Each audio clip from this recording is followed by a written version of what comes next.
Boo, skippity bop bow. Hey everybody, welcome back to Karandrin Role Playing. My name is Kevin Manus Pennings, also known as Cracked Palantir, and I will be your host and game master for this episode 122 of Brise's Tale. And as always, my good buddy Max is here to play the beautiful paladin Brise. Max, say hello to the lovely people. Hey everybody, hope you're having a wonderful night this February 22nd. That's right. We had some technical problems last stream, and it really. Oh boy, did we have some problems. Oh my gosh! So again, apologies for those because it really screwed up the drama of the moment. So as you'll see in the caption down below, Brise is part of this massive celebration from this multiracial group of extra-dimensional beings. One of which is one of the species is called the A1. And they worship this god Obrieve, who makes visitations throughout the worlds, and will just travel across the sky.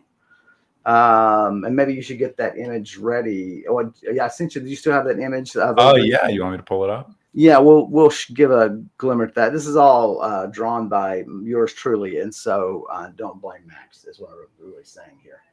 So it's a huge religious celebration. These beings, especially the A1, are very used to opening portals and coming to different worlds. And part of their theology is hunting down where she will appear next, where Obrieve will appear next. And, you know, it's sort of within, like, say, Christian theology. It would be sort of like the coming of Christ. Although it's not a singular event, it's a repeated event.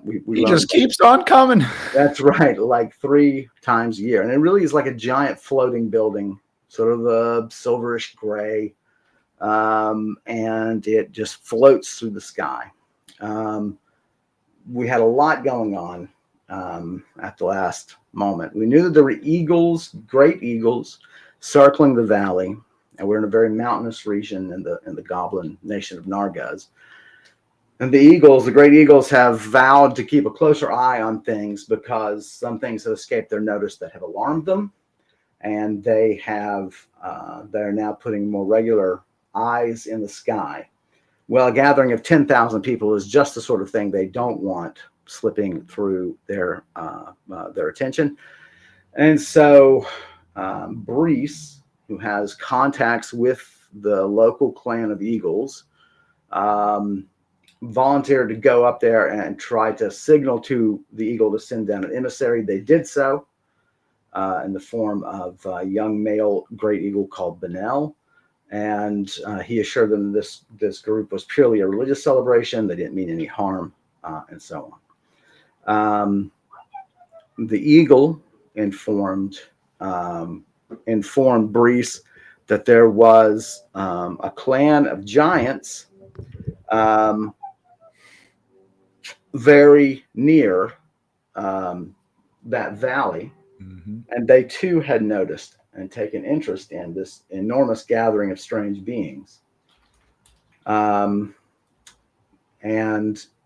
not long after, there came a blast of trumpets from the giants, and a group of giants left their mountaintop home and were marching toward the gathering. Brise then travels immediately back to the celebration to warn people. He's traveling with his friend Galkakek, who is one of the A1. Galkakek tries to warn the elders, and at that moment, Obrieve rips open a hole in the sky and drifts into the world that we call Karandrin. So this is what the being looks like. Sort of Sydney Opera House kind of looking sort of structure. Whether it's a living organism, what it is, we don't know. But it's huge. Maybe the size of a stadium, perhaps. And it glows, eliminating its own shadow. and the assembled began ringing their bells and so on. And that's sort of where we left off. And unfortunately, at the moment of Abribe's arrival, that's when we started having internet problems and so on. And it really gutted the drama of the moment. So we're not going to attempt to recreate it, but just summarize.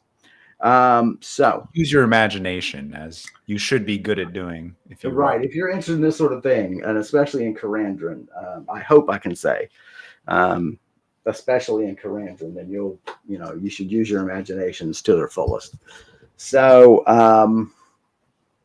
So here we are with this being floating across the sky, the giants on the march. I didn't know Brie was so happy. Oh my God. Okay, I'm sorry. That's actually the butt. Oh my God. Well, who knows? You could have a face down there. That's right. You don't know what kind of being it is. Maybe it is. It has a butt smile.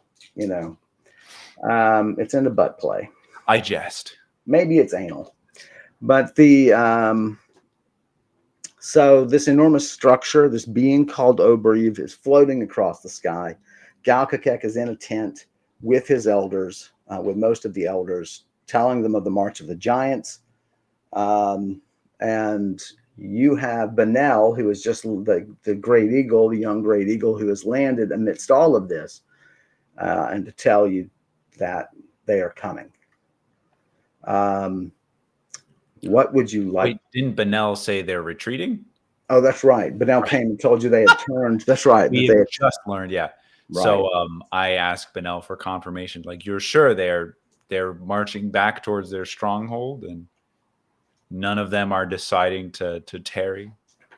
The appearance of this great being in the sky. They all pointed toward it, and they were summoned back.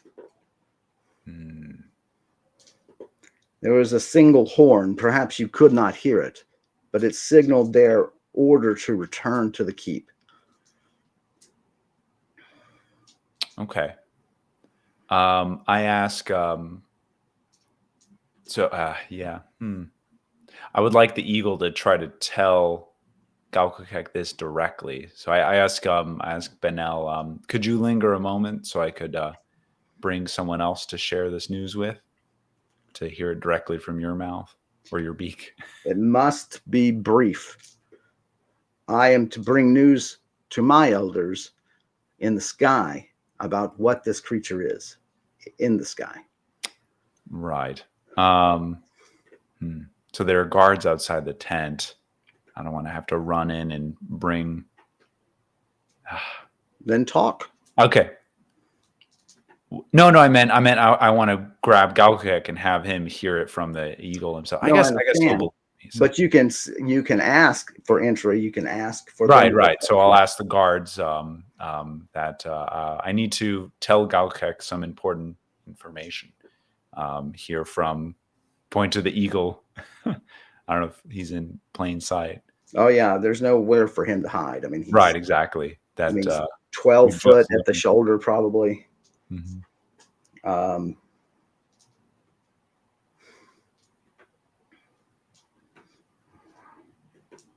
So you have your mouth staff out. This right. Alien organism that we know is made from these giant thorns from Galkakek's world. You plead with the guards to fetch Galkakek and, quite frankly, any number of elders they want to bring out. Right. That you have important news. As swift as their legs can carry them. Yeah, I know. They are really elderly. The one guard is just enraptured in the sky, watching his god. The other is watching the eagle warily, has that long pole axe out in front of both of you. And he tells you and the eagle to stand off, and he waves you back. But he seems willing, but he wants a lot of space between you and, of course, what he's responsible for. That's fair. I'll stand back and I say, make haste. My friend has to leave soon. And Benel sort of hops in the sky and then lands some yards away. Um, some people are quite awed by him.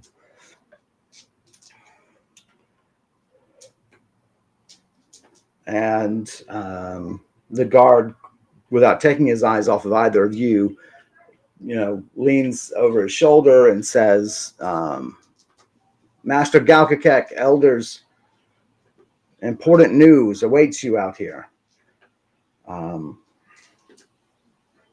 There's a muffled reply.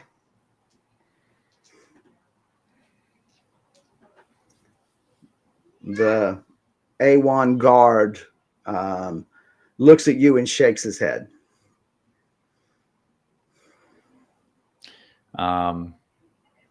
I say, tell them it's about the giants. Tell them news of the giants.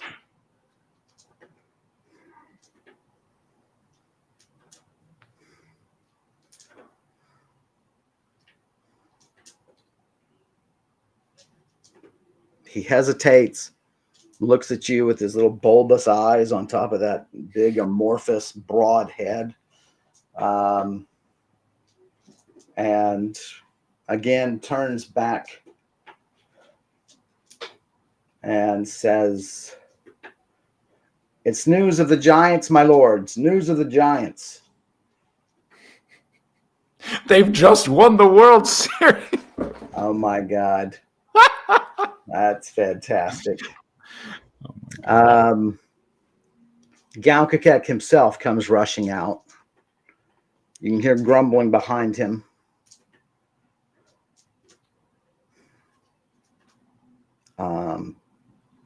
He seems doesn't even notice the eagle and looks right at you. All right. I'll just say I wanted to hear this from the Eagles as well. They have said that the giants have turned and are headed back to from whence they came after seeing Obrieve appear in the sky. I'll look back at Benel to kind of confirm, right?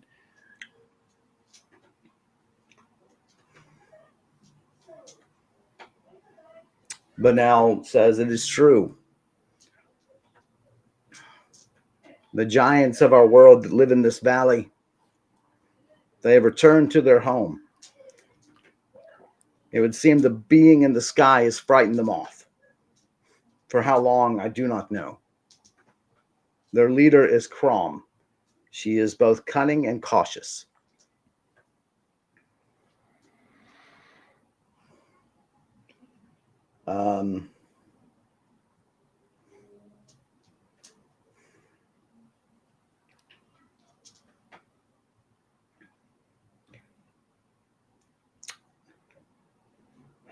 Galkakek takes this in, steps back when the eagle talks, like, oh yeah, I should process that.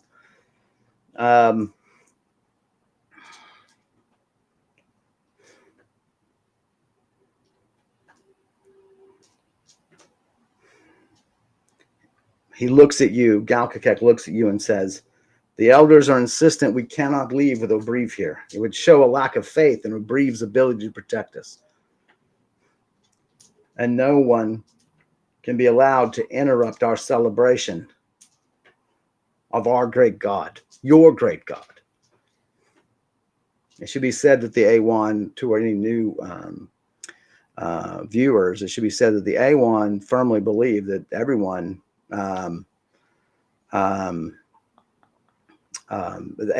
follows Obrieve, that they should anyway.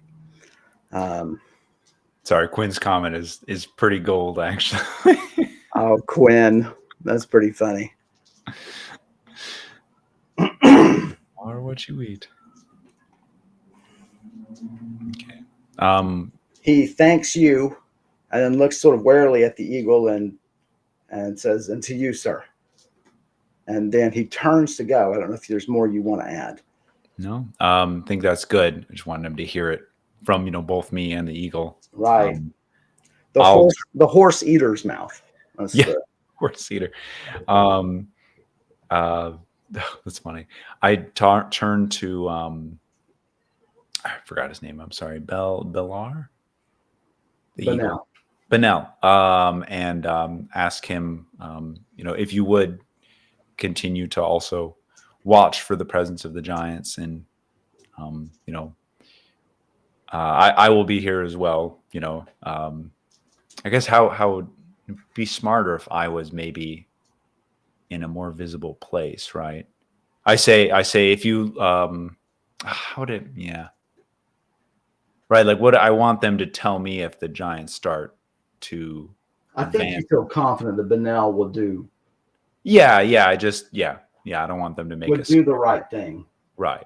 Right. Um, So I just say that, yeah, like if the giants do reappear, don't hesitate to let any of this kind know.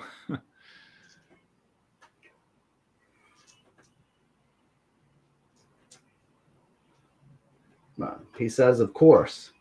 But now tell me of this being above our heads. My elders want answers too. Well, here are 100 books you could read on the theology of. I mean, I explain as much as I can, right, about Obrieve, that they're extra dimensional, otherworldly being who should pass peacefully through the sky after, I believe it's several days, right? You get the sense that it might be as long as several hours. Okay, okay. So I say Um, for several hours, and then they will be on their way to whatever world they decide to visit next. Um, and you add the word harmlessly. harmlessly. Yeah.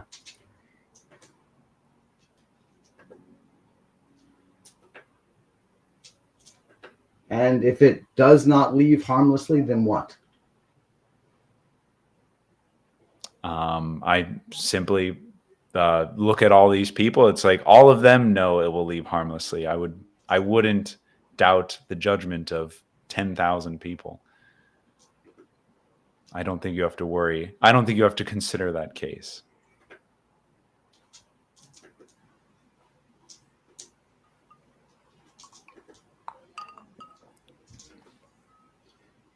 He leans down to you with his big bird head, and then with his Oscar the Grouch head, and then with his Bert and Ernie head, which may be like this.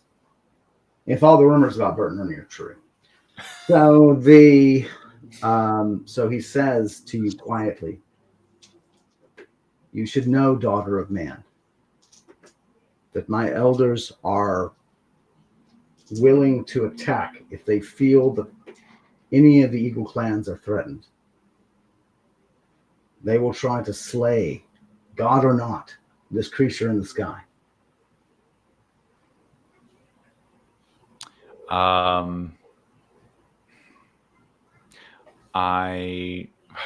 mean, do you want to make I would be wary against making an enemy of a creature of immense power that brings only peace to this world, I say with a little bit of anger.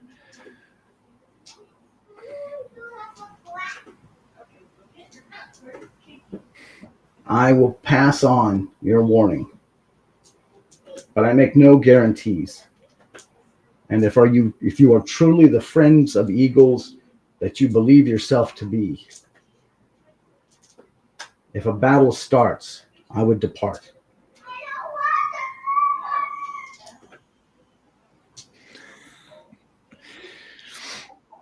And that's the sound of an angry eagle. That's yeah. I was gonna say those are some of the Kexeth. That's what they sound like. The language.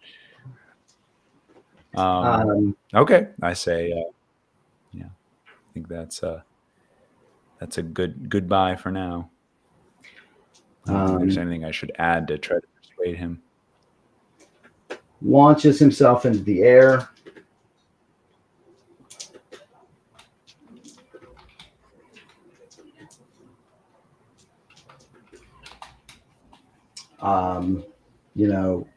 Makes a spiraling ascent up to the rest of the eagles who are now below the clouds in plain sight.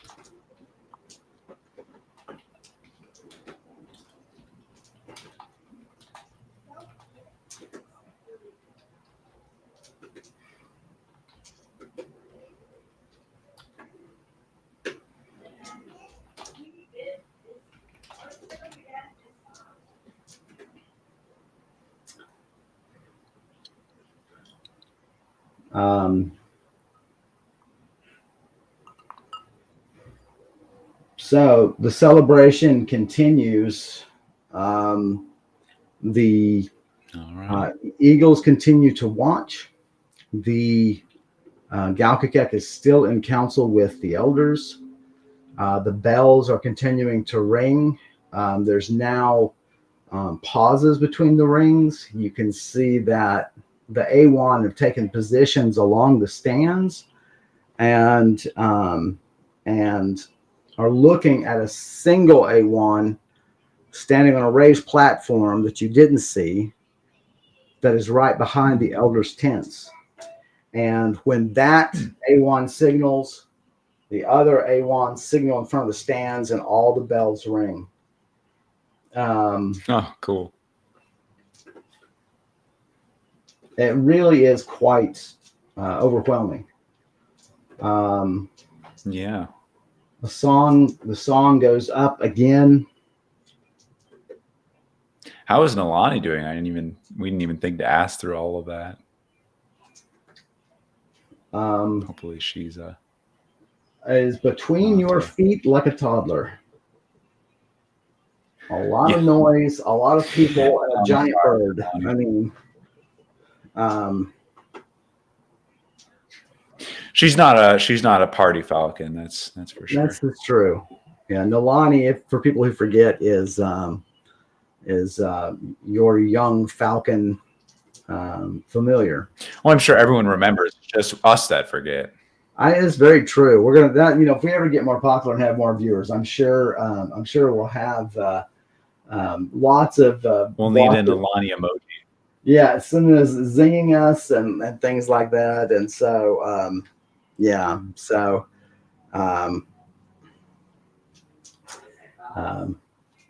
accusing me of having Alzheimer's, which I think is more than fair. Breathe continues.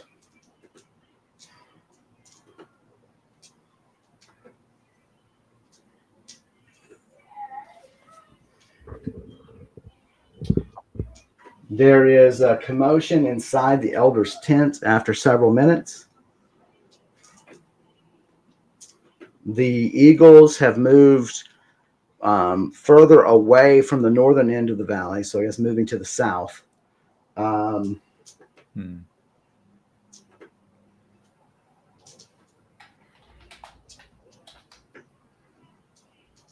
Clearly, the guard is interested in what's going on. Both of them. They're sort of, leaning back a little bit and cocking their heads so they can hear. You cannot hear the lively discussion going on inside the tent. You can make out exclamations of alarm. What would you like to do? I could cast some magic, some ears of the hare. Do I have that spell still? It's from one of my tomes. Yeah, I have that memorized. I'll go to a discreet area and discreet as I can be. Sure. Cast 8th level spell, Ears of the Hare.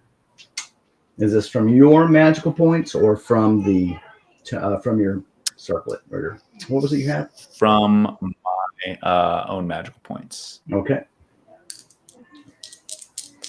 Casting.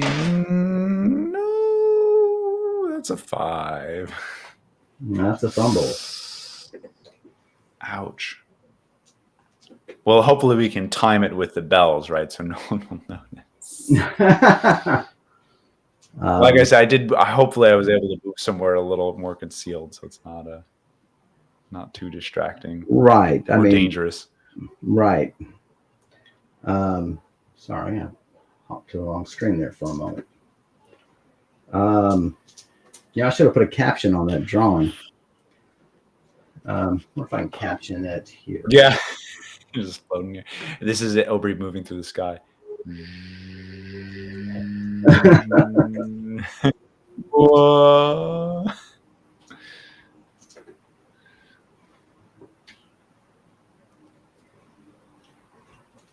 This is serious, I'm afraid. Okay. Oh man, I swear to God.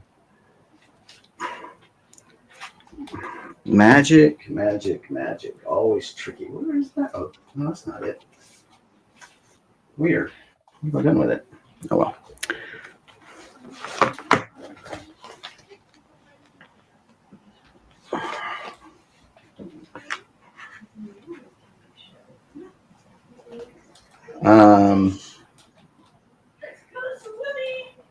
Do you have your helm on? I do. Well, probably not. I probably would have taken it off actually for the celebration, right? Yeah, I would think So so. we'll say no. No helm or coif. Right.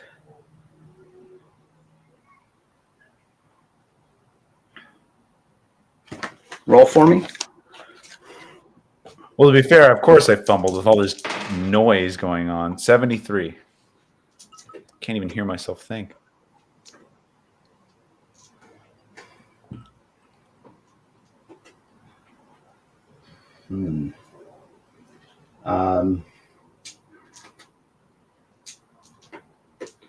You come to in a tent. Oh, damn it. That's stupid. That was stupid of me. I shouldn't have tried to cast magic. Well, you know, I mean, you're in a rush, right? So you didn't take your prep time you normally take. You know. Yeah. I just always forget how easy it is to fumble, right? It's a 1, what is it, a 10, right? Or less? It's Or is it a 5 or less? It's a 12 or less, but you can get that down to a 7 Right, that's if you take a full minute. Yeah. To prepare. But I always forget 12. That's like more than 1 in 10, right? That's a 10% chance. It's just that a lot of the fumbles are very minor, and this one just was not. Yeah, that's true.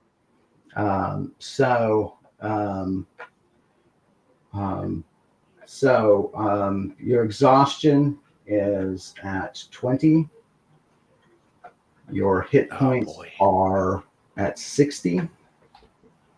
Oh my God. What happened?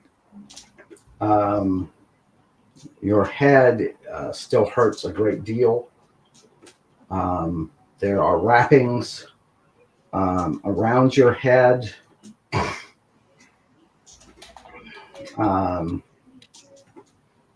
You sort of feel gingerly around.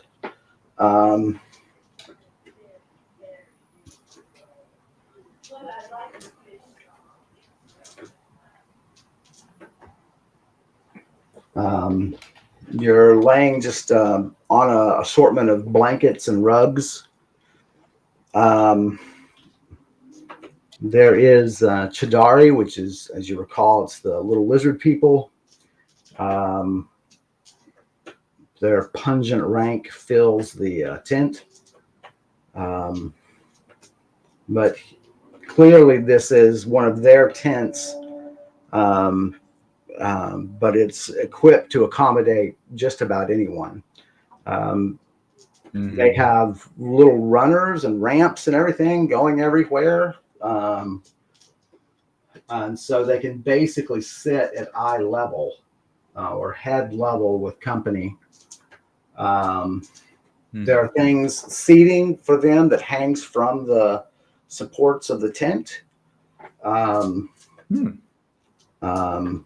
Basically like porch swings, but with a little table built in front of them for food and so on. The table is scalloped so that things don't roll off.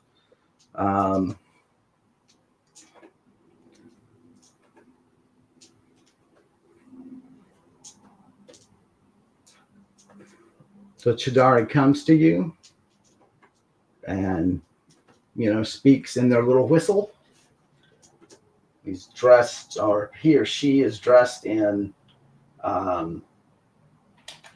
and dark purple robes with silver trimming. That sort of netting that they wear over their body just to keep things secure when they climb is fastened tightly. Mm-hmm. And it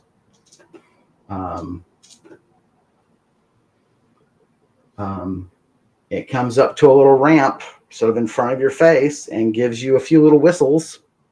You know, this little Geico lizard. Mm-hmm. I look around for my, for my stuff. Is my pack anywhere? Yes. Everything has been set aside neatly. There are a few objects you don't see immediately, but they could be put in bags or just out of your view. What would you like to I point to my bags. I point to my bags and, like I just make like a speaking, sound, try to gesture? indicate that I have like a fellthorn. Yeah. Or kelthorn.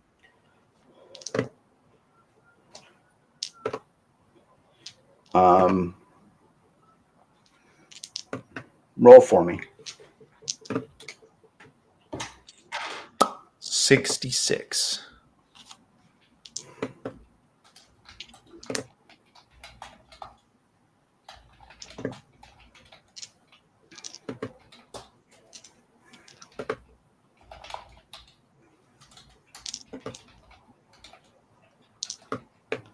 He ignores your gesture, he or she, and moves away from you down. There are storage areas beneath the tables and so on that they have arranged in the tent. He comes back with a small metal medallion. It looks nothing more than like a flattened bar of steel. The size of, I guess, about the length of a quarter, but rectangular. He whistles, and you can see this thing vibrate in his little paws. And you hear a feminine voice say, "This should aid our speaking. How are you feeling?" Okay. How am I feeling? I guess god awful. Exhausted. Right. Your head is just ringing. Your face is very pained. Is there any like pain in any other parts of my body or? Your neck hurts. It reminds you of taking a great blow or taking a fall. You're just sort of achy everywhere, but those parts that can kind of suffer from some sort of whiplash, so your joints are really sore, overextended, things are pulled. So with all your aches and pains, you're at about -30 for all actions. Jesus. Yeah, well, I tell them in one piece at least, but pretty bad.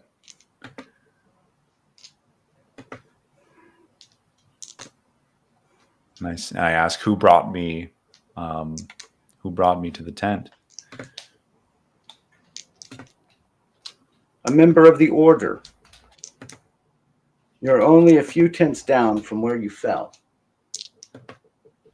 Okay.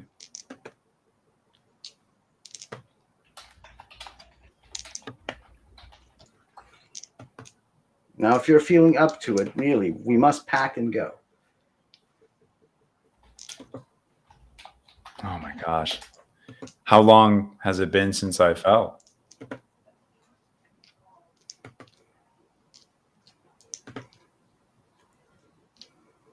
We're one of the few tents left. Oh my gosh. Damn, dude. I will summon your friend. It's like getting blackout drunk at a party, and then you're just like, I just missed everything. I don't remember. Right. Had too much fun. Sorry, keep going. No, it's fine. I will summon your friend. I hoped he will be prompt. And he Yeah, just try to start getting up. um, yeah, very slow going.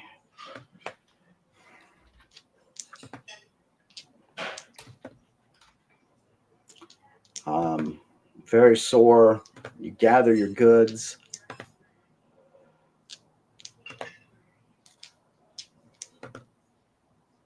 You touch your bag of holding.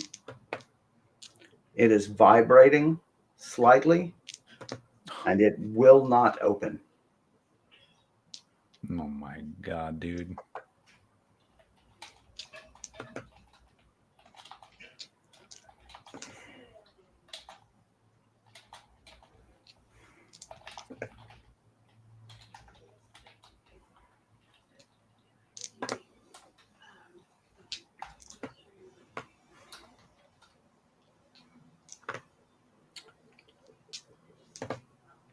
What magical rings do you typically wear?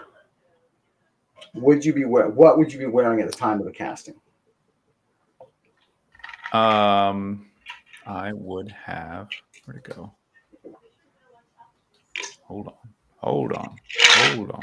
Hold on. Hold on. Hold on. Holding. Ring of Regeneration 3, Ring of Stealth, a ring for poison resistance and perception, and an onyx ring for that can transform into a lockpick set. So 4 magical rings.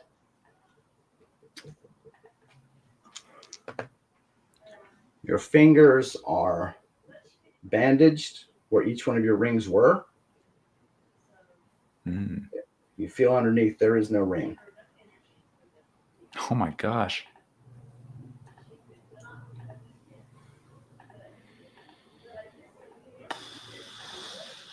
Do you see that Elle sent us Okay. a message in chat? DBS, CBBS, That Nina. is the typing of a 3-year-old, my friend. She's been very insistent lately. You know what? I can actually understand it. So that's impressive. She's been very insistent lately of spelling her name capital E, capital L, lowercase e. I mean, it's been going for like 2 weeks. She's like, no, that's not right. That's so. She'll delete it. No, that's not.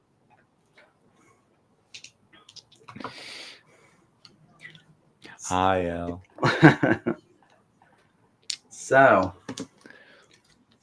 you gather your things.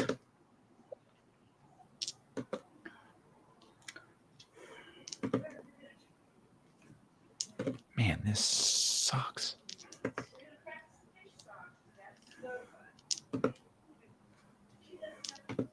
You stumble out of the tent carrying your things. There were 3 items set aside. The dagger you were wearing at the time. It's been set aside. It seems unharmed, although it is blackened, as though by fire.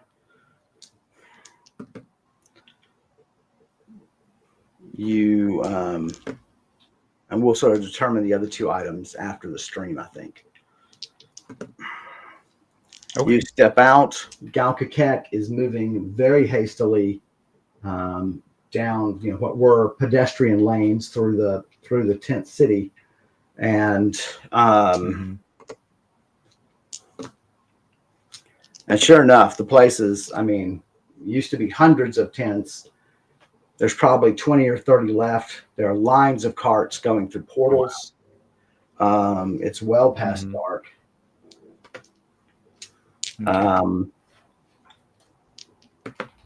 Where's Nalani, by the way? No sign of her. Concentrate. You cannot sense her. Oh my gosh.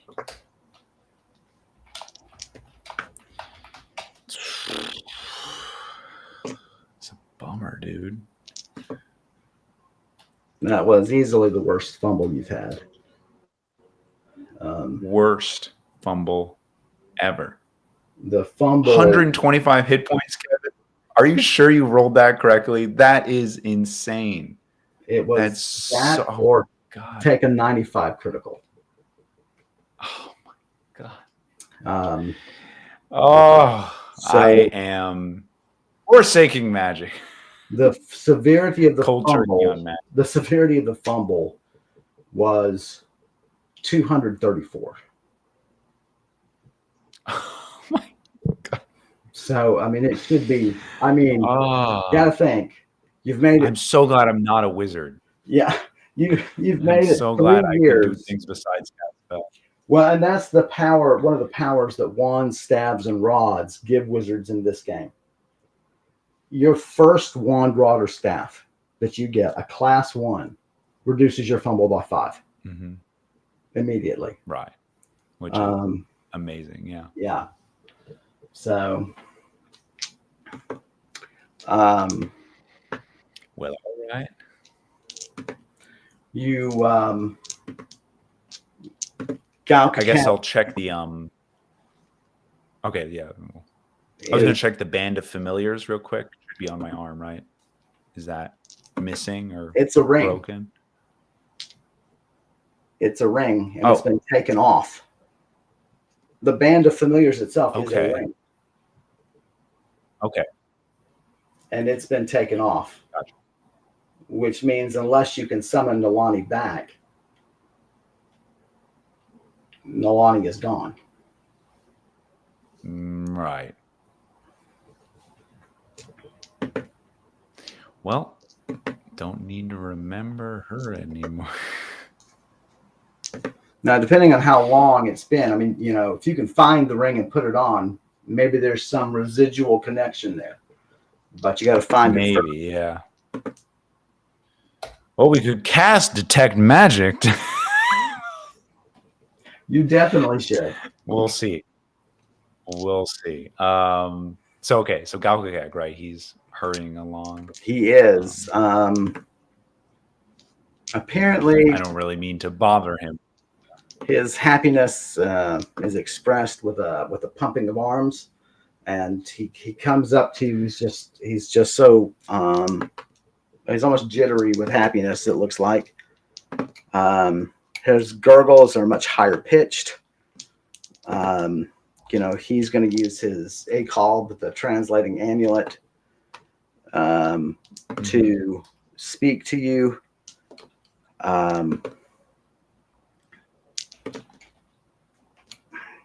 He said, my friend,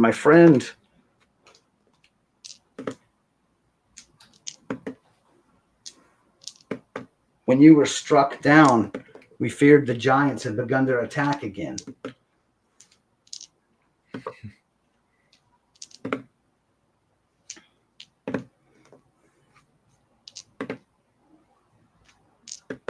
How are you? I say I'll survive. My apologies for worrying you. That was a slip up on my part. How do you mean? We want to take Obrive away now? I'm assuming Obrive is gone, right? Obrive is gone. Obrive is gone. Oh, I gotta do. Bye, Obrive. Oh yeah, you got to change it back. Yeah. There we go. This is Brise, except a lot more bandages. Just exactly. Imagine. Exactly. A lot less cooler.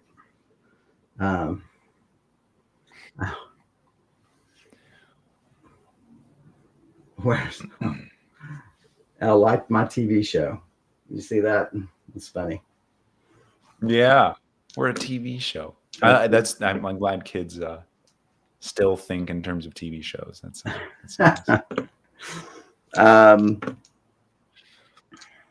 So you said a slip up on your part. He does not understand you. He looks at you with a cock. Okay. I just I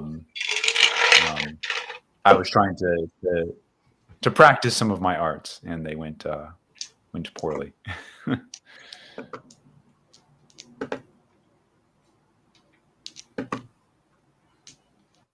We have similar problems, especially when opening doorways. It's very, very tricky. I lost a friend in that manner, and literally lost. They were never seen again. The portal took him. That was 4 years ago. He has never returned. Wow. Well, guess it could have been worse.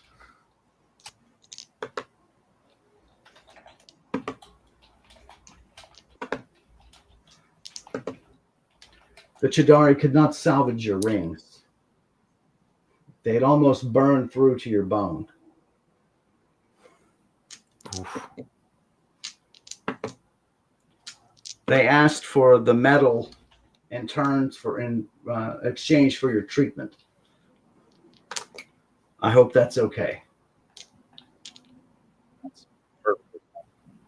I think you broke up on me there. Say it Pity again. they were lost. I said that's fine. It's a pity they were lost, but that's, payment definitely worth it. Yeah.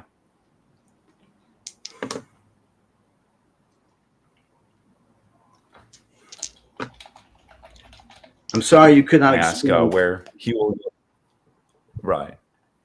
He said he's. I asked about how the celebration concluded. Yeah, and where he'll go next. Back to Odis, I presume. Yes. You're given sabbatical after being on an expedition off-world. Mm-hmm. So I will take 16 days in retreat and contemplation. But eventually I will be back out helping the Order find Obrieve's next appearance.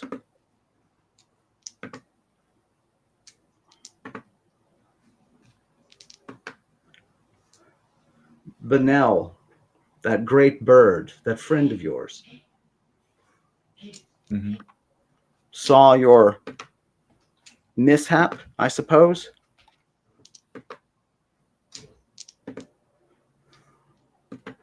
Was concerned that the giants were using their arts to attack us, just as we were concerned.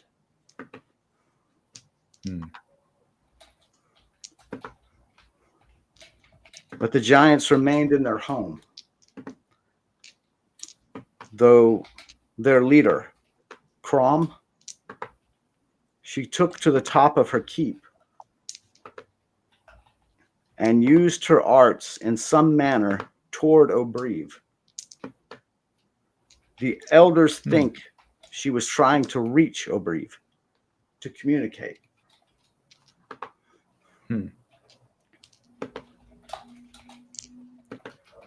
Obrieve seemed to take no notice.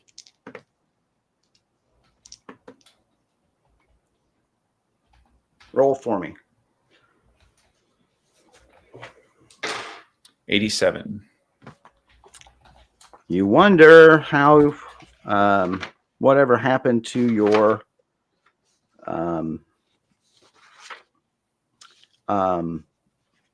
cloth that was being made for you. Yeah. Damn. I asked Alkakek if who's the person making it for me? It's one of the phenol. Yeah. Give me the name. Scroll up here.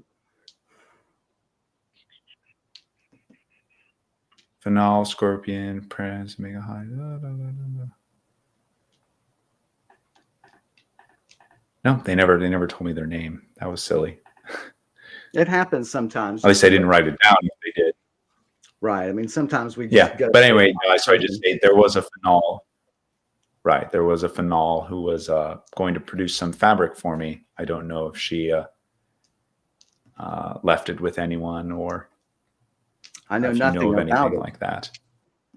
But okay, that is a real pity. It is a great honor to have that shared with you. Mm-hmm.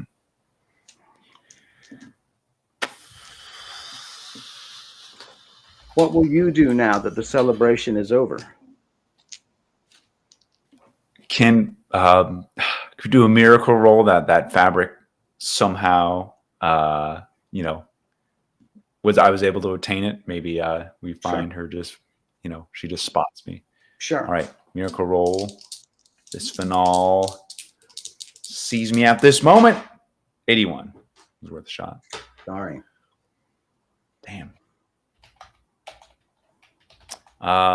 He asked me what I'm going to do. I will. So I need to scroll back through my notes. I was supposed to be away from the keep for a few days, right?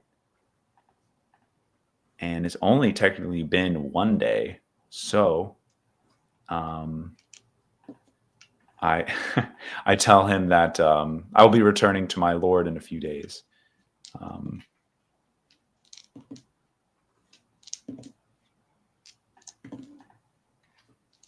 Do you have supplies and comforts?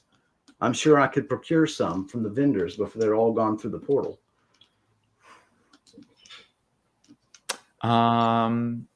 Yeah, I should be good on everything. I'm thinking of. I've got food. I ask if any items for my injuries, herbs or salves, if you have that you could procure, I would greatly appreciate that. The Chidari are concerned that anything we give you will not work with your body. That's fair. But Chidari medicine is renowned for its flexibility and versatility. I'm sure the bandaging they have done is probably better than any of your own healers could do.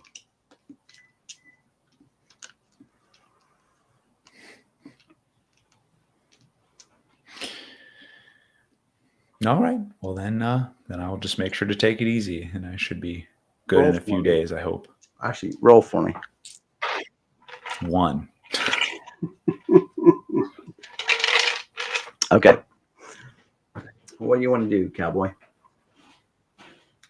No, I think I have no more words for Galkakek. Man, it's gonna be lonely.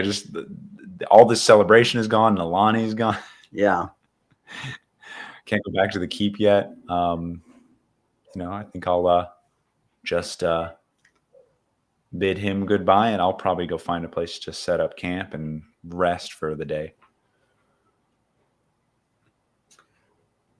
I guess I do ask if there's any way I could visit his world again sometime. Any way I could visit Odisse. I have no knowledge of creating doorways myself. But if there is some way I could reach your world.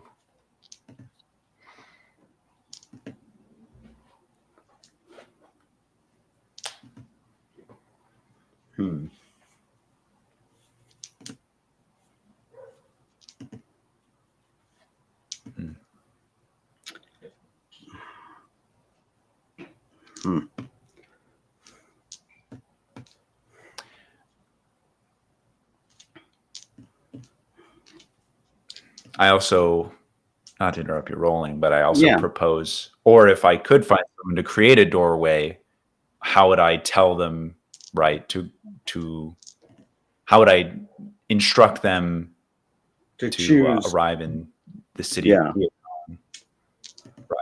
Right.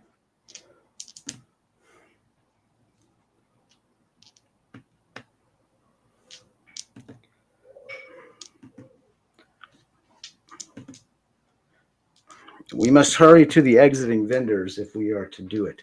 But I must tell you, the item that allows it is quite expensive. Well, let's give it a shot. I name the price, and I will see if I can afford it. So you guys hustle off to one of the lines leading down. As fast as I can hustle. Yeah.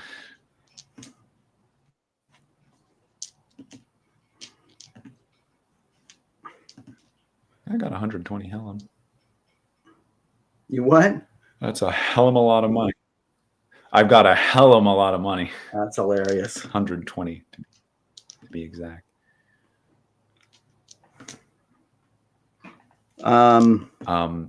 He points. Did I even get that? I'm sorry. Did I get that dress they were tailoring for me as well? Oh, interesting. Probably didn't I even paid for that in advance. Oh, that was like 10 mithril. That was so expensive. Oh my god.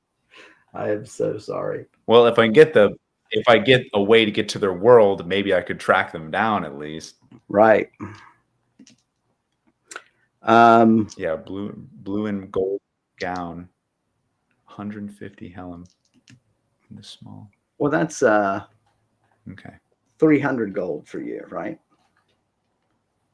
Yeah, okay. It wasn't that expensive. I was thinking of the Kelthorn. That was 10 mithril. Yeah. And that, by the way, had been repacked in your satchel. Your satchel of soil. No, right. Yeah. Thankfully, that was not in the bag of holding. So. Well, and not left out to wither. Right. Galkakek sees a vendor, lights up. It's a phenol driver. He waves to the being.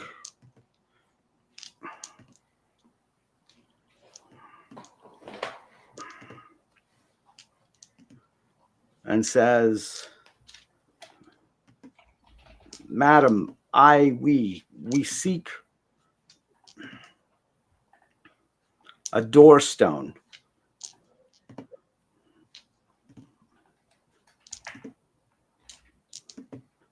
One links to Kiakon."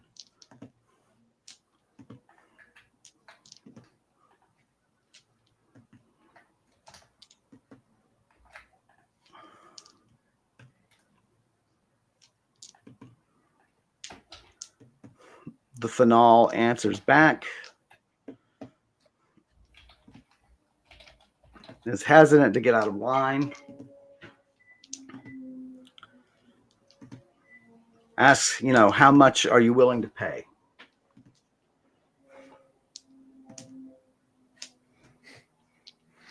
Galkakek leans. 120 Helm. He leans down to you. Galkakek leans down to you and says, "Here I can't advise you. I know they're pricey, but as we use our arts, we rarely buy doorstones." Okay. I ask for how much. I'm probably gonna 120 Helm is what I have on me right now, or I could trade something more valuable.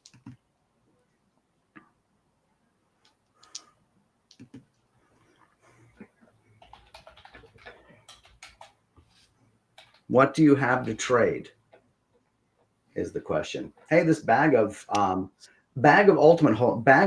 holding. All it does is forever hold the things that are in it. No one can get in. Sorry, I'm just updating my inventory a little bit. Give me a sec, and then I'll search through what I have to trade. They're very far back in the line, so you have time. You're just walking along as the stream of carts is going. Let's see. Where is this? Magic items.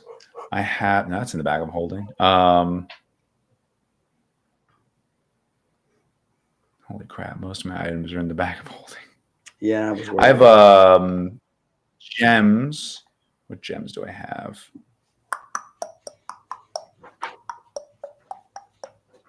Where did they go?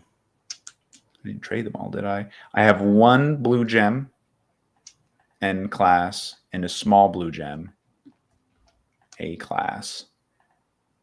I also have a silver hand mirror, A class. So I'll just kind of bring out those things and see what among them they think is valuable. He waves off the blue gem, the first of the gems. So what was the second gem? Another small blue gem on A class. Waves that one off. And then I also have a silver hand mirror, which is value A.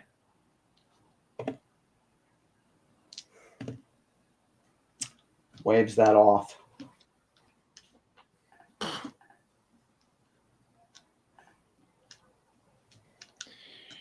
Well, I think that might be. I have. Okay, I do have this. I have this sundial. To 20 PowerPoint store, can cast level 12 Faith's obstacles 3 times a day. I say this is much more valuable in my world than any of what I just showed you. It is this or no deal, I say.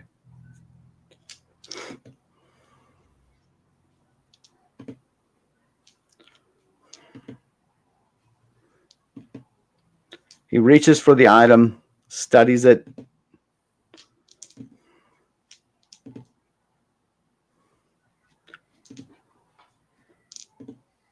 What does the order say?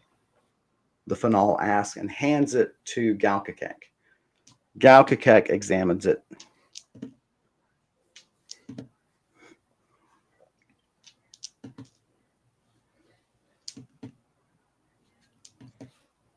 He says it is worth 2 door stones at least.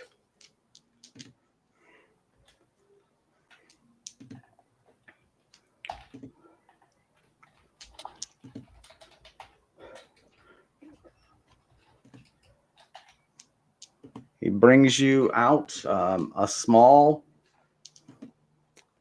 blue stone with golden flecks. It has very unusual runes on the flattened bottom. He digs into his coin box, and he hands you 250 Helm. All right. Awesome. Now I have a place to spend my Helm at least. Change as well. You said it was blue with gold flecks? Yes. Weight of 1 pound. It's called a door stone. You clearly not being local to his world, the Fanal tells you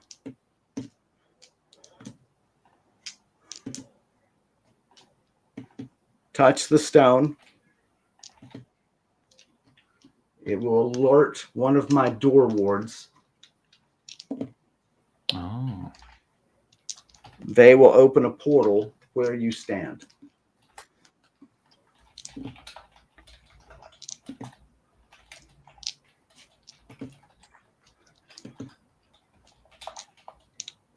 You will enter Kiakon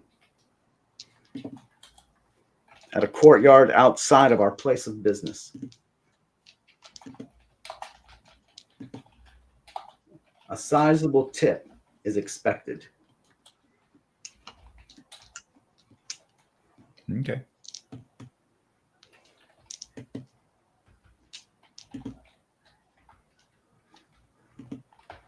Two.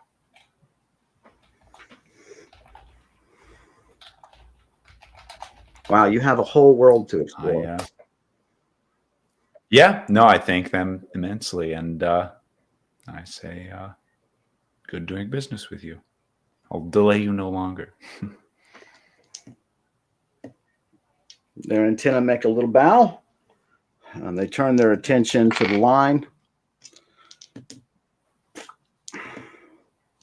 That's nice. Got a little deal at the end there. Shall we take a break? This is like, yeah, this is like, Galkick was like ready to like say goodbye, like, all right, and never have to deal with this person again. And I'm like, hey, is there any way I can get to your world? And he's like, oh, yeah, you get a doorstone. Here's my number, I guess. Am I running I a don't pick up B&B? often though. You That's right. I'm very busy. What about for the next Yeah. 16 days? I thought Maybe you we were on can, sabbatical.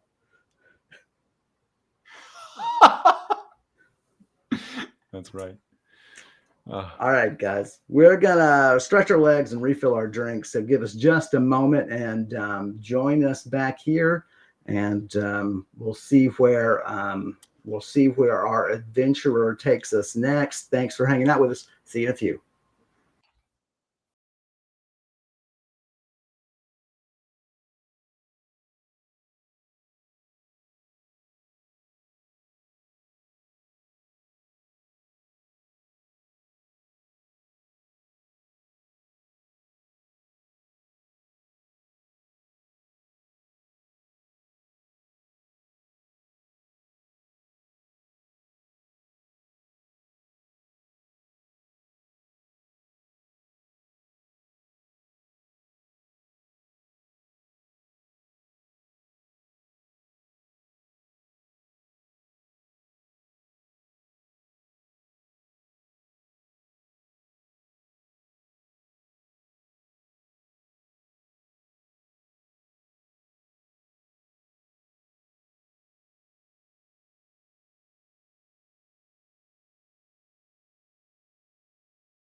Hi, everybody. Welcome back. Thanks for hanging out with us.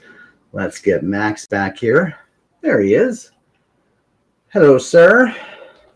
Hey, Kevin, I think you have the wrong caption there. It says Brise is skilled in weapons and temple magic. Oh, that's So, hilarious. unskilled is what I would describe that display. Put it It's skilled in weapons and has magic. and sometimes magic. That's right.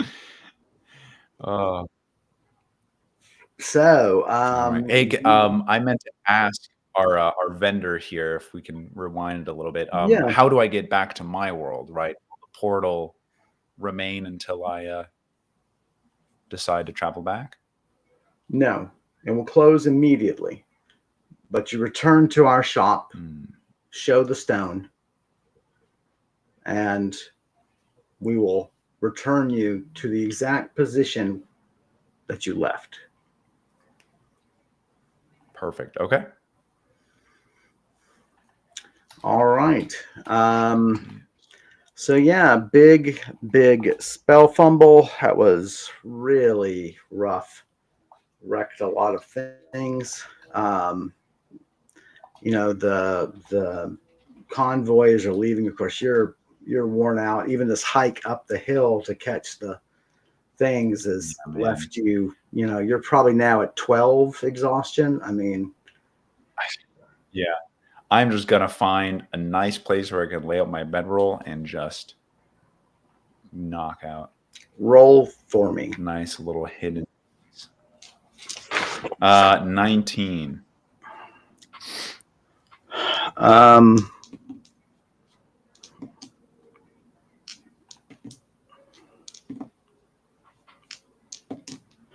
Okay. Do you want to be near? I mean, you just want to find the nearest spot you can.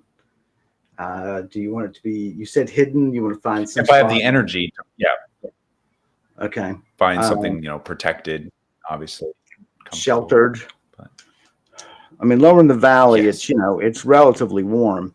It's just when you get closer to the peak that it's there's always snow on those peaks. It's a very warm summer that melts those, and that's 1 in 50 years or something where the snows actually melt all the way.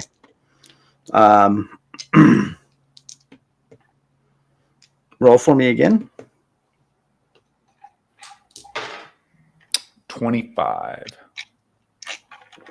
Man, killing me. You roll. No, you're killing me, Kevin. I don't know what you're doing. It's kind of, well, it's not exactly my job, but it's certainly my job to threaten you. You brought me into this world and take me out. That's hilarious. That is so good. So that's what you should tell unruly players, right? That's fantastic. No, I tell unruly players they can go find another game. I got in trouble, not in trouble, but I got in an argument with a guy on Reddit just recently about, I was like, look, you can, my rule is you can play my game my way or you can't play. And he was like, oh, I get it. You're one of those game masters who's always right, da da da da da. And I said, yeah, that's about it. Yeah. So, if you're not going to trust me, I haven't had a problem with it. So, right. 4 years and 5 years and counting, I forget. So just find a game master you like. You don't need to. It's like dating somebody. You don't need to change who you are to adapt. To someone. Yeah, that's sort of my thing. Style. Yeah. I told a friend of mine when we had this discussion. I said I would rather play my game my way. No, I'd rather not play my game than play it some other way. That's just how I am. Yeah. This is that that's fair. You find some shelter among some small trees. Who's got an overhang over some boulders, give you some protection from the wind. You begin setting your gear out, clearing out the area, and Benel, lands. Daughter of man, what are you doing? You cannot possibly find rest in this valley. Oh my God. Do you think the giants are coming back? I say, I don't think the giants could even wake me if I fell asleep. What do you want to say? If anything. I want to say I just ask, is it the giants or another threat that is making its way here? Crom will undoubtedly send searchers among the debris to see what clues they could find. I cannot protect you from even one of their kind.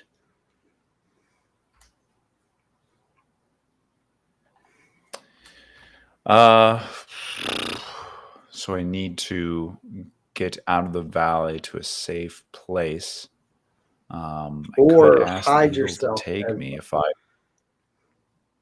or as well as I can. I ask the eagle then.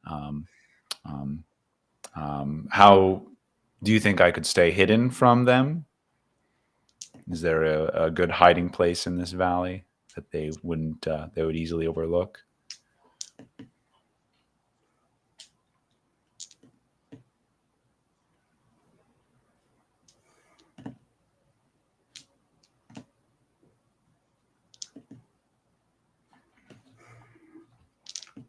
The best hiding spots would be far from their home and far from the encampment here, of course.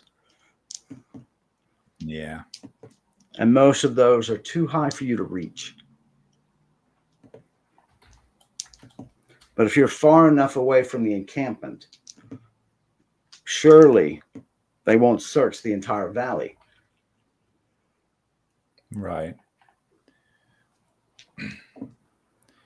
I mean, how do I feel about asking this eagle to fly me there? Is Brise tired enough to ignore her fear of heights?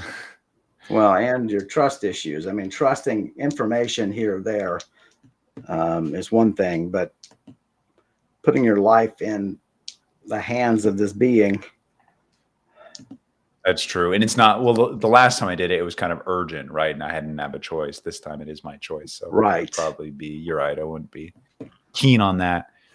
So you've got a weird choice, right? I mean, do you spend PowerPoints to use Disguise Camp, or do you use PowerPoints to teleport you and pass out wherever you teleport to? Well, again, I'm at a minus 30. Yeah. So I really shouldn't cast something high level if I'm going to do it. Disguise Camp is what? 4th level? What is that again? 3rd level. Yeah, I would just find a spot, try to disguise it then. So then how far are you going to travel from your location? I mean, probably as far as I can take myself, right? I'll probably just, well, I guess I don't want to push myself to exhaustion, right? Well, this is one. You know what I like, right? How do I answer that question, right? Well, is there any landmark I could see, like where the forest gets thick? You know, maybe I could find a walk towards a spot like that. It's all thick except for where they built the encampment. Right. You can see that the stands 1,000 paces away from the encampment, right into the brush. Does that sound about like reasonable? I mean, it sounds as good as you can make it.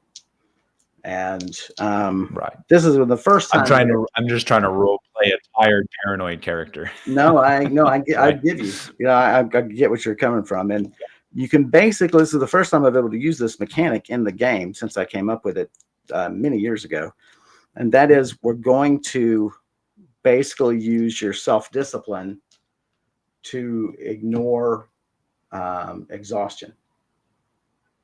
And Okay. so once you get to really like zero exhaustion, then you can keep pushing so long as you keep making your roll. Okay. So into the woods you go. Do you have any items on you that would help with anything like that? Speaking of, I mean, for I instance, do have a potion. Sorry. well, I was thinking like anything that would let you either make the travel easier, like flight or levitation. Yeah, I do have some scrolls. I got a scroll of flying, scroll of haste, scroll of flying, or I have a potion to restore some exhaustion. I mean, I can't Um, imagine a better time to use probably exhaustion and the flight. yeah. For that matter, I mean, if you did the exhaustion and then attempted a Where's spell, the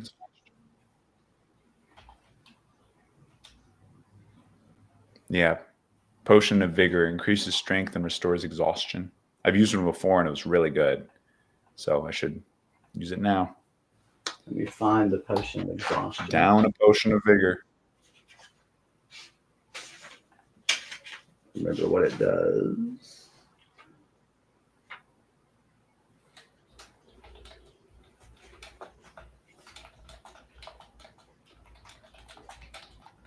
Where? Oh, there it is.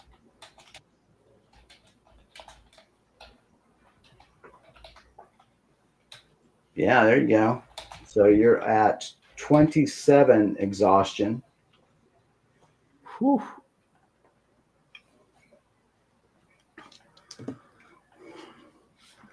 So then, do you want to do the flight? I mean, no, I think that's a quarter, right? More than a quarter. I think I should be good just to march, you know, Well, if the going gets down. rough, because right now you could fly right over the treetops and not have so much a fear of heights because the treetops are close. Yeah, And it would take you very little time to get 1,000 feet. Because I think that's true. I didn't think about the time saving. You're right. If I'm flying, yeah, let's do that. Let's do that. Okay. so. Is that a scroll? Yeah. Yeah, it is. Well, hold on. Before we do that, scrolls do take exhaustion, right? They do at the level of the scroll. And what level is flying at? I didn't note that down. I think flying is 6. Okay. If it was like 10, then I'm like, well, I don't know, but 6th level should be fine. Let me find it. I also didn't know because I think the rate is like it's like 150 feet around. So I mean, you can really make up some time.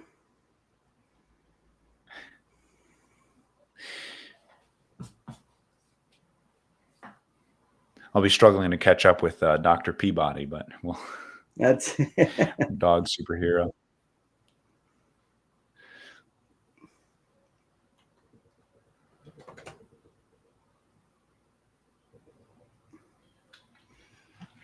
it's level 7. Yeah, 150 Okay. foot around. You can make some serious distance. Okay. Well, let's take as long as we can to try to study the scroll and cast it correctly, Okay, and then we'll do that. Use our scroll of flying. roll it up. 24. I'll give it to you. You're only 6 off. Let's say the gods helped you. 6 off. What do you fumble on a scroll? Scrolls are the easiest form of spellcasting. They only fumble on a 5. What was I 6 off from then? You're minus 30. Oh my god, I forgot about that. Well, I Oh, didn't because I figured well, you the had potion of vigor, right? Did that? I don't that know. helps. Okay.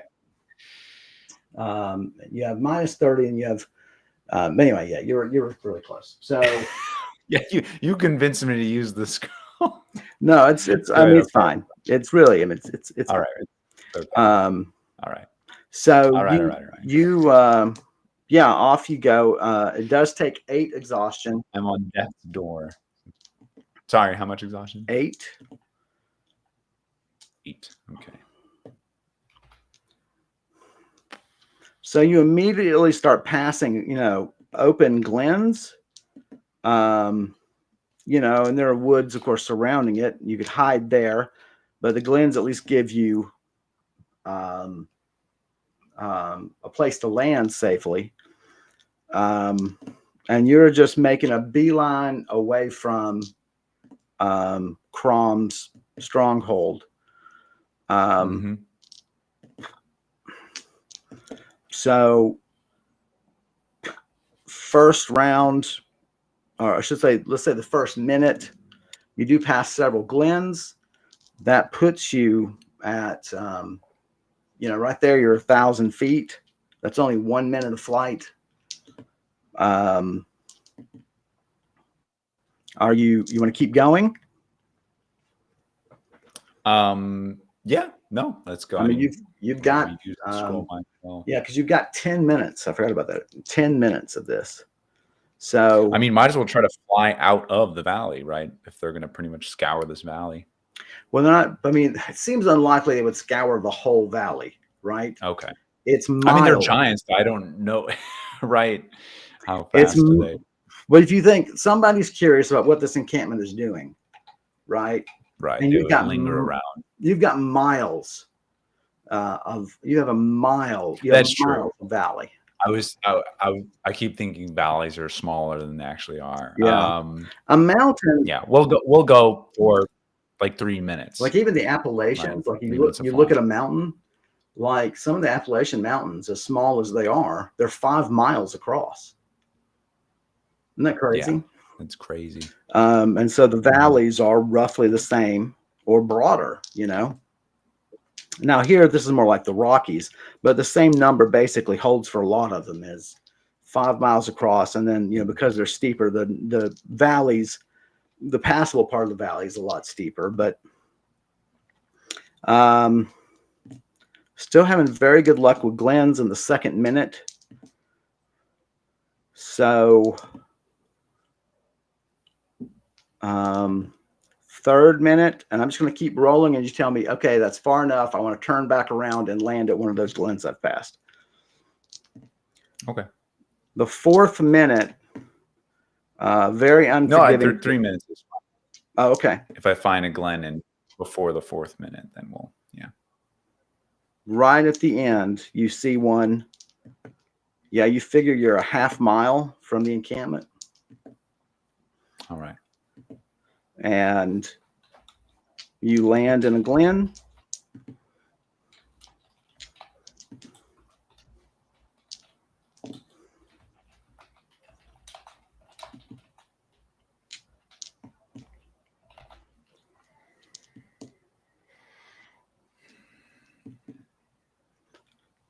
And you find a spot that's comfortable enough.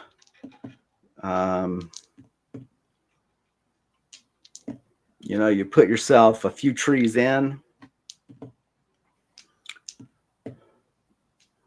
You just throw a bedroll down, take your gear off, and you are good to go. So it is bedtime for Bonzo.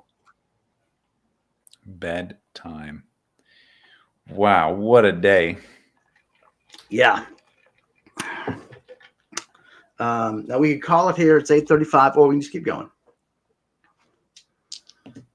Let's go for a little bit. I'd like to meet the Trinidos this morning and see how I heal from my injuries.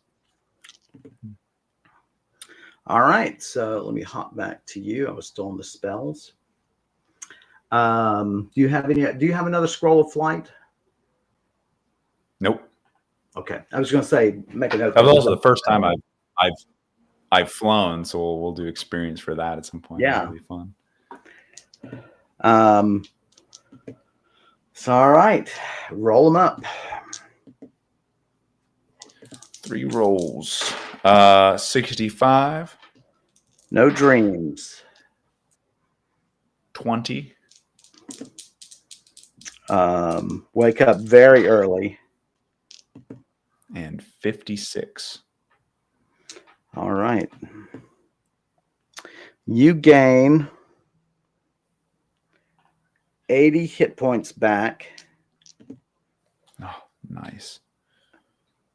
Exhaustion. You're at 90 exhaustion. Power Okay. points are back to full. Okay. Your fingers are still very tender.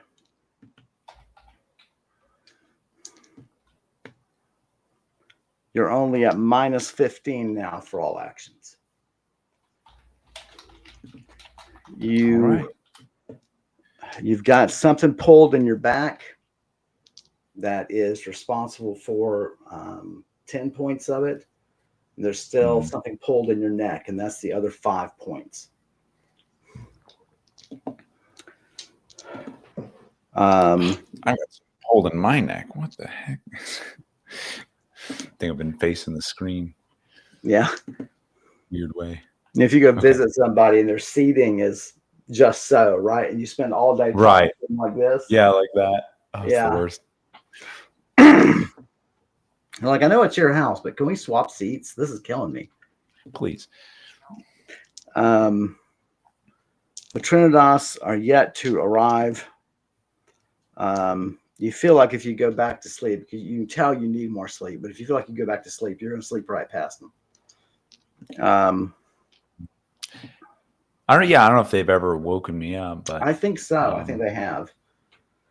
It's just sort of embarrassing. Okay, if they have, then I'll go back to sleep. But don't you feel like? I mean, unless Brise. Yeah, as a matter of pride, right? It's not. It's like being woken up in your doctor's office. It is a little, yeah. You know, which I didn't have happen, but I did just deliberately go to sleep in my doctor's office. They took me to they took me back to an exam room and sat me there, and I waited and waited. And after 10 minutes, my head started hurting me, and I said, well, they know I'm here. There's nothing else. I don't care if they find me or not. Turned off the light, laid on the exam table, slept for 50 minutes. No one came in. They left you there for that long. I woke up. Oh, my God. Looked at the time, got up, grabbed the chart, walked back. Woke up, there was a bill next to you. That's hilarious. Sorry. It said warranty expired. That's all it said. And I took my chart and I walked back up to the front and I said, well, call me when you have time to see me. And I tossed it at her and I left. Oh, my God, dude. So, and then Obi-Wan Karen used her Jedi mind tricks and yelled at them for me because I was way too angry to do it. But so you try to stay awake because it's sort of embarrassing to, you know. Yeah, no, absolutely. Official meeting. So roll to stay awake. 89. Oh, good job. At first light, you know, you're sort of pacing around. And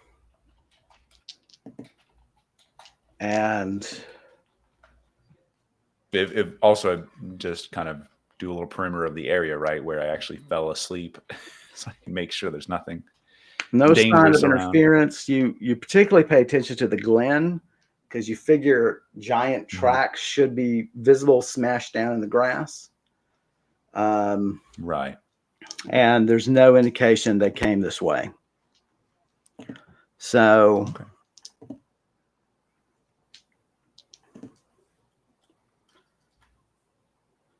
I gotta mark all this stuff off of you now. Jeez. Yeah, it's a lot of buffs I am now without.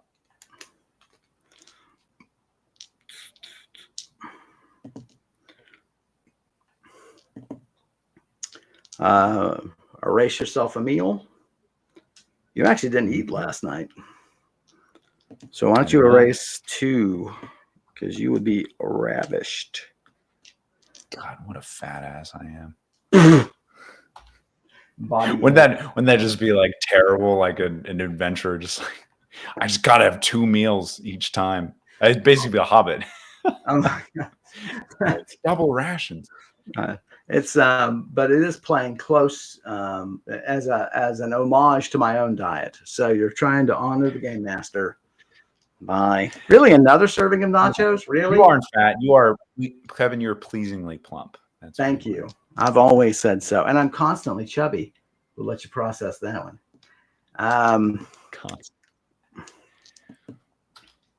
So the Trinidas appear. Should go to our captions. All right. Hey, Let me remind what we discussed at the last meeting. I've not transferred that caption yet. The Trinidas are a tiny fey people. They appear to be 2-inch, 1-inch high deer. They speak in this beautiful singing chorus. Of late, they have been helped by another fey people that we've simply called the flower people. And they are literally sort of these floating tangle of vines with a flower that acts as their head. They do not speak, but the Trinidas can understand them and translate for them.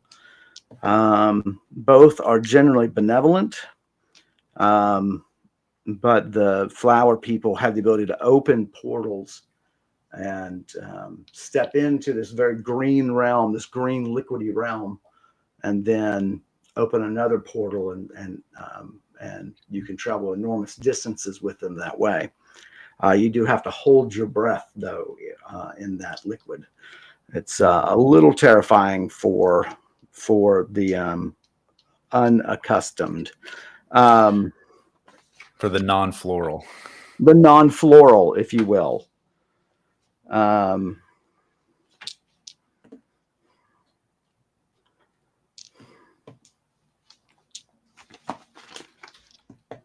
Yeah, so I think last update we had the Philistan in the valley were optimistic about their goals, but it was kind of inscrutable what they were working towards. And there were these unfamiliar eagles flying above the valley, which we now know are actually Veshtar's clan, which is a ally of Korakyle. Right. It is another clan of great eagles further to the north that have vowed in allegiance with Korakyle. They've both vowed to keep closer eye on what's going on in the valleys. The Philistan are an extinct race of halfling-like people. They're taller and leaner, but in all other senses, they really do look like halflings. And but they are now a race of undead that used to live in this hilly area called the Vetch that is to the west of Brise's current mountainous location, sort of the foothills of these very same mountains. The Vetch is largely uninhabited, being sort of unforgiving and very few roads. And man, it's been a while since you've been in the Vetch. I mean, that was a couple of months ago. And by months, I mean years ago for our playtime.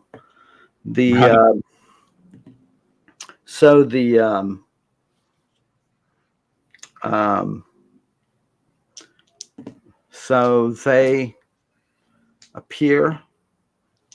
The Trinidas alight from the flower people and land on a nearby branch. You sort of seat yourself looking up at them. And in that beautiful choral voice that even just a single one of them can generate, they ask, "How do you fare, daughter of man?"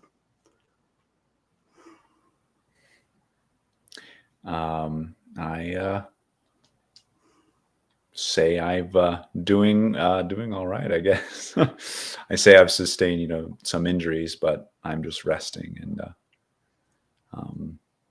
nothing have not been touched by any great evils recently, as far as I know.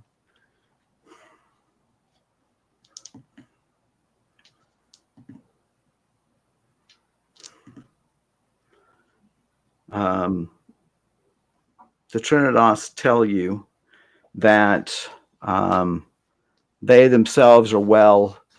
Things in the valley, unfortunately, have not developed very much. Okay. They fear that they have been noticed eavesdropping on the Philistines' meetings and so on, because suddenly the meetings have more watchers, and even casual talk among Philistine not involved in the meetings seems much rarer. There is a general sense of them being more guarded with information.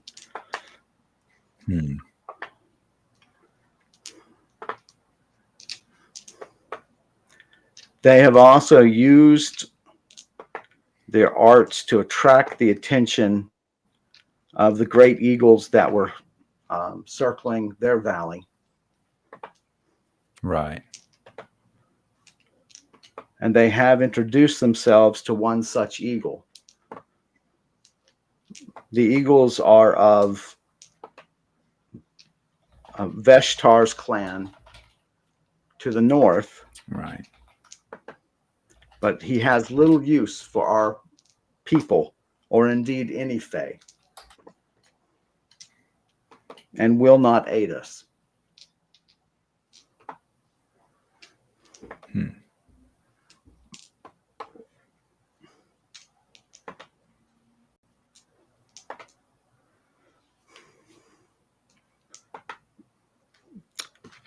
They don't think that they'll make further overtures, but that is not to say that they would not help an eagle should it come under threat in that valley. Right.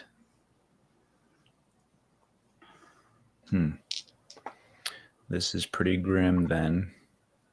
And I'd ask if Avradal has learned anything else.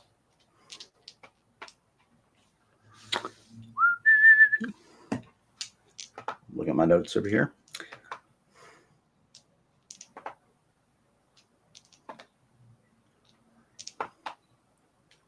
The Philistine continued to rebuff his approaches, and at least one of his scouts has been slain by weapons, not by accident. Uh-oh.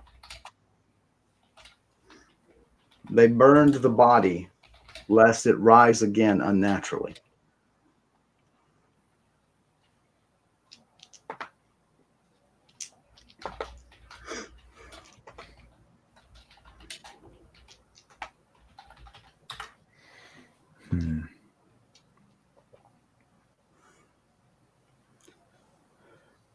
The operative, we know that we're pretty confident that the Philistine are interacting with.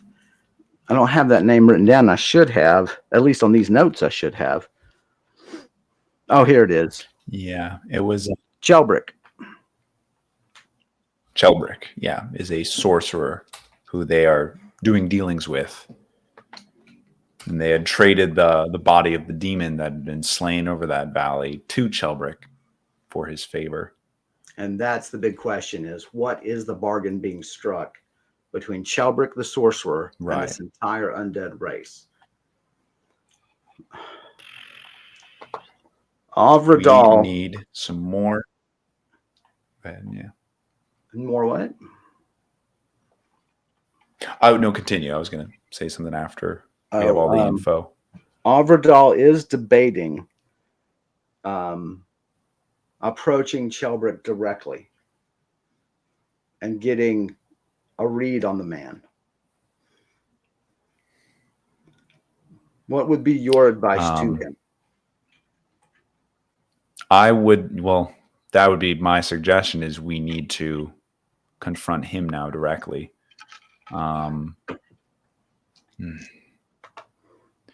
it would be.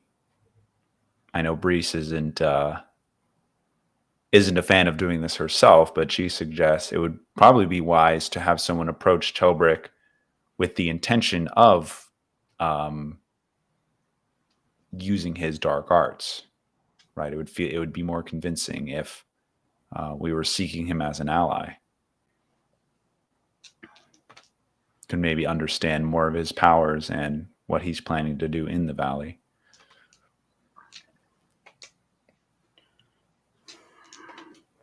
Roll for me. 25. Man, you were rolling terrible for memory and reasoning. You were just rolling terrible. The Trinidas ask, what will we give in exchange for such help? That is the tough part.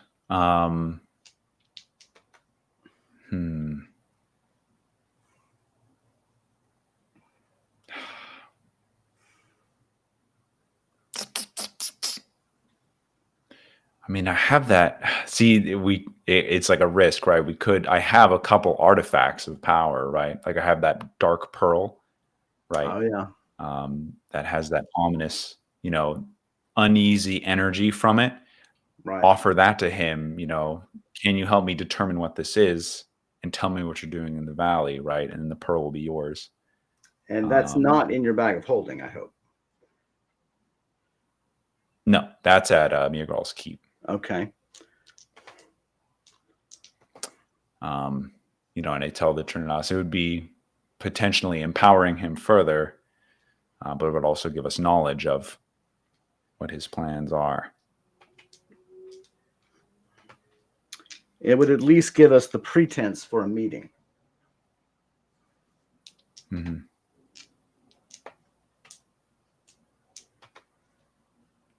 Obviously, we would need to meet with him with enough, strength of arms so that he wouldn't consider stealing it from us, right, and slaughtering us on the spot.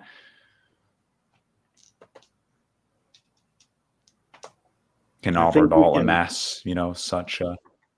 I think Averdal can account for himself very nicely in that area. Okay.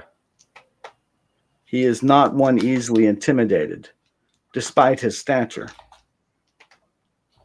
Averdal, for anyone who forgets, is a former halfling military officer, if I'm not mistaken, who now seeks seclusion in the Vetch in his retirement, but is sort of on our side, certainly wants to protect the inhabitants of the Vetch from the evil of the Philistine. But that's, it's tough to do against an army of undead when you're talking about only 2 or 3 scattered human settlements.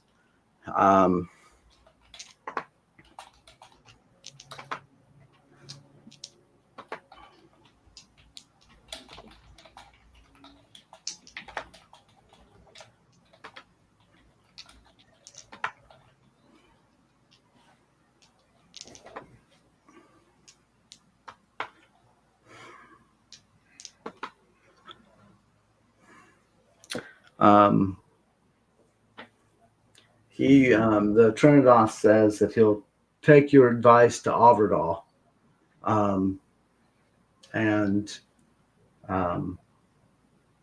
asks if you intend to be present at the meeting. I say that I would like to, yes. Especially if it would help, Averdal's case as well. To show that there's more than just one person opposed to him. Well, or at least interested in his doings, right? You do know that Averdal has, help and friends who stay with him. And that seems to be what the Trinidas are alluding to. Right. So if there's any reason you shouldn't be there. It'd be more of me. Okay. Which I probably shouldn't because of my relation to the Philistine, right? I've encountered them before. Right. they know I was associated with Verilag. That could either anger them or it could be used, they might take an unhealthy interest in me. So, Right. so in that case, I say if I can avoid it, then I would rather not be there because of my relationship with the Philistine. The Philistine, all of them, they're like my ex. You cannot, do not want to be around them. You have to. Every single, all 1,000 of them. That's right. 1,000 of your exes. The Trinoss say that if you change your mind, the flower people are still willing to transport you along with us back to the Vetch. They have many paths that lead directly to Averdal's estate. They still consider you a friend. That's good. I say I will also do some research into this item to make sure that we are not giving him something of such power that it wouldn't be wise. Right. Actually, this is perfect because I would know what the pearl does, but Averdal does not. So, right. It would be like a true blind, like, here, I'm offering you this artifact of power, but you can't deduce what it does from reading his expression or capturing him. This is an interesting like role play scenario, right? And just this kind of remote politics, remote diplomacy. And it's it's sort of like playing poker across hundreds of miles, and in the meantime you have your hands in other pots and other cookie jars. Karandrin does tend to get complex. But of course, you can abandon any aspect of it you want, and just say, look, this is too much for me. I can't handle it.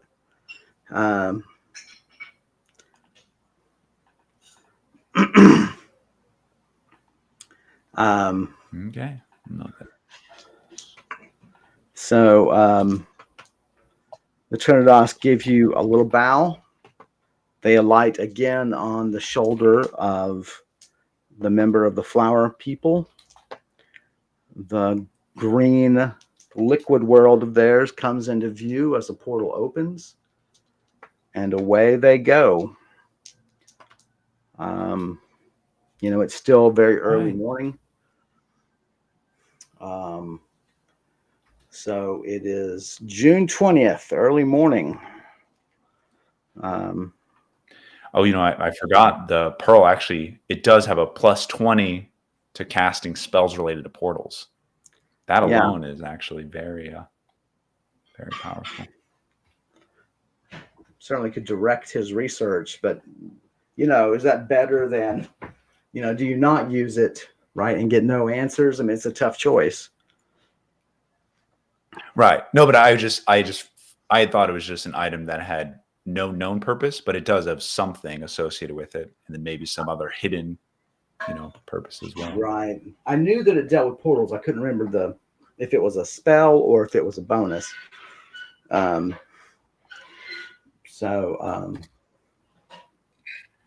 Okay. Well, I think that's a good place to call it. Morning of the 20th. There you go. So there we have it. Another episode down. We, as always, we thank everyone for coming out and listening to us. If you think we're doing a good job, hey, hop the donor box and send us a little love. If you want to hear more from Max, and I think you should, then he's got his own channel on YouTube. You can see the short link there to it, where he discusses the role of music in video games. Thanks, as always, to Elliot Donovitz for their terrific art that we have for Brise herself that we use almost every episode. If you want to see more of their work, please go to artstation.com/Tortolua. And I've written a novel called A Shore Too Far that you can find on Amazon. So hop over there and give it a read. So thanks, guys, for hanging out with us. Max, say goodbye to the lovely people. I hope you enjoyed watching Brise fail miserably. I enjoyed role playing it. We'll be back next week to collect some new magic items and some new rings and yeah, maybe another familiar. We'll see. But join us then. And yeah, exactly. See you again soon. All right. Bye, everyone.